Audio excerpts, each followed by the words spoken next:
Hi అండి. Welcome back to our channel Usha daily family vlogs. నేనైతే ఈరోజు దొండకాయ ఫ్రై చేద్దామని ఫ్రిడ్జ్‌లో నుంచి అయితే దొండకాయలు తీసుకున్నాను. కాకపోతే చూసేసరికి అవన్నీ పండిపోయాయి. ఇంకేవి కూడా మనకు ఫ్రీగా వచ్చినవి కాదు కదా!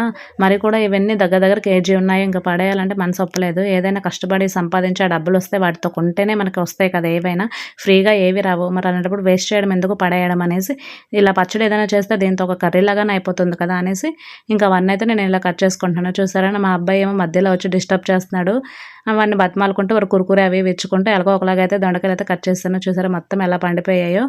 ఇంకా పచ్చడికి కావాల్సినవైతే ఒక కప్పు పచ్చి కొబ్బరి తురుము, ఇంకా 15, 20 అలాగే ఎండుమిరపకాయలు, ఇంకా జీలకర్ర అండ్ ఎల్లుల్లి రెబ్బలు. ఇంకా ఫస్ట్ అయితే ఎండుమిరపకాయలు అయితే ఇలా ఫ్రై చేసుకొని పక్కన పెట్టేసుకోవాలి.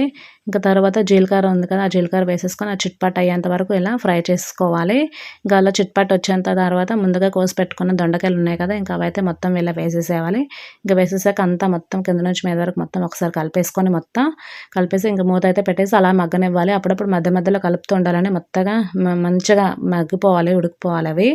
అప్పుడే టేస్ట్ బాగుంటుంది పచ్చడి. ఇంకా చింతపండు కొద్దిగా తీసుకున్నాం కదా, ఇంకా అది కూడా అందులో వేసేసి ఎల్లుల్లి రెబ్బలు కూడా వేసేసి మళ్ళీ ఒక 5 మినిట్స్ అలాగా మూత పెట్టేసేయాలి. మొత్తం కలిపేసుకొని మూత పెట్టేసుకొని తర్వాత అవి కూడా కొంచెం మగ్గుతాయి కదా, చింతపండు మగ్గాక ఇంకా ఓపెన్ చేసేసాక లాస్ట్లో కొబ్బరి తురుము వేసేసి ఒక్క 1 మినిట్ అలా కలిపేసి ఇంకా స్టవ్ ఆపేసుకోవడమే. ఇంకా ఆపేసాక పూర్తిగా చల్లగా అయ్యాక ఇంకా మిక్సీ అయితే పట్టేసుకోవడం. మనం పచ్చడి మిక్సీ పట్టేటప్పుడు ఎండుమిరపకాయలు అనేది ఫస్ట్ మిక్సీ పట్టుకోవాలండి, లేకపోతే చిన్న చిన్న ముక్కల్లాగా ఉండిపోతాయి.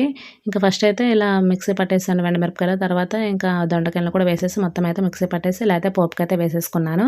ఇంకా అందులోనే ఉప్పు వేసి మిక్సీ పట్టుకోవాలి. ఇంకా మొత్తం కంప్లీట్గా అయితే పోపుకి వేసేసి ఇంకా మొత్తం కలిపేసాను, నూనె మొత్తం పైకి తేలకుండా. ఇంకా లాస్ట్లో అయితే నేను టేస్ట్ కూడా చేసేసాను. చాలా అంటే చాలా బాగుంది. మీరు కూడా ఇలా ట్రై చేయండి. పచ్చడిలో పచ్చిమిరపకాయల కంటే ఎండుమిరపకాయలు వేస్తేనే చాలా బాగుంటుంది.